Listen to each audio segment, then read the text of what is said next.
Tá muid a chun a bheith caint agus a plé na séasúr. Fan go bhheicimid. Tá seanach go leagam ar dús chaomhainne, agus tíorthamas le chéile é. Má cháilann tú uair ar maidin, bé tú a thóireacht i rith an lé. Céir de cheapann sibh chialann sé sin? Má sibh.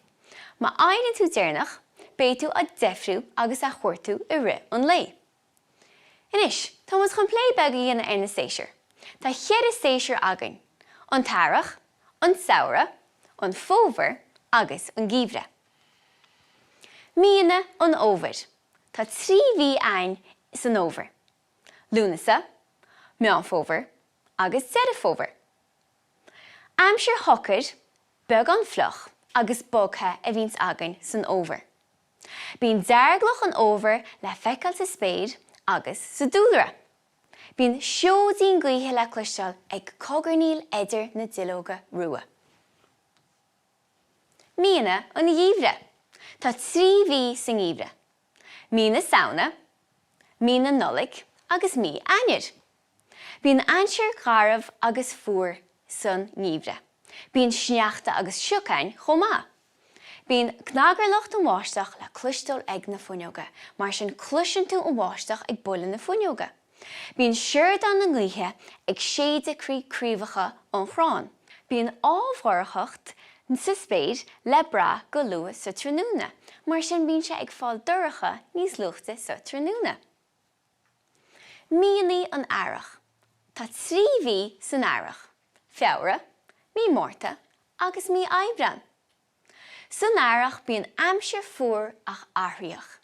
Bíonn bachlóga ag fás ar na críomhacha agus bíonn anamhí óga ag teachta ar a síl. Bíonn éar uair, abí le bra taobh mo na a héanstú amach ag sprí nó siúil. Míonaí an tsamhra. Tá 3 mhí sa tsamhra. Tá mí bealtaine, mí meitheamh agus mí úl. Bíonn aimsire te, meireamh agus marhaíonta le fáil sa samhra. Bíonn fad, cosméid, colaí, tacaí ar a tráthnúna. Ciallaíonn sé sin go mbíonn sé ag fáil níos sciile, beaganí níos mó chula thráthnúna. Bíonn crán agus an nádar faoi lán bhlá. Mar sin na a bhíonn tú taobh mo, na a bhíonn tú is siúil, bíonn tú nána eiceáil go bhfuil an nádar a fás, go bhfuil na blochan a fás, agus go bhfuil cholathirt a fás thar timpeall airn. Nis, tá dóin beag agam in seo díobh, agus tá clás agam ionas gur féidir libh cuimhnú ar na míonna. Díreach muid ar dúsa. Tá 3 lá sa meán óbhar, aibhreann, meitheamh agus an saon. Tá 3 haon a ngach ceann eile, seachas feabhra le 28 agus blian bhísí le 29. Nis, an clás sin atá agam. Féach ar do chud altaine in seo ar do láimh. Tá chead altaid, 1, 2, 3, 4. Agus tá chead a bhí ainn ina mín 3 lá iontu.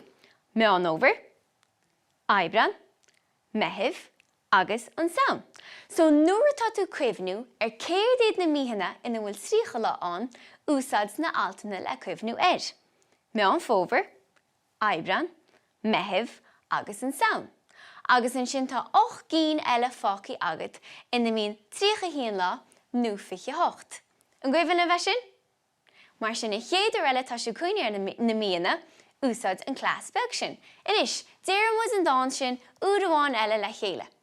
Tá 3 lá sa bhean óbhar, aibhreann, meitheamh agus saon.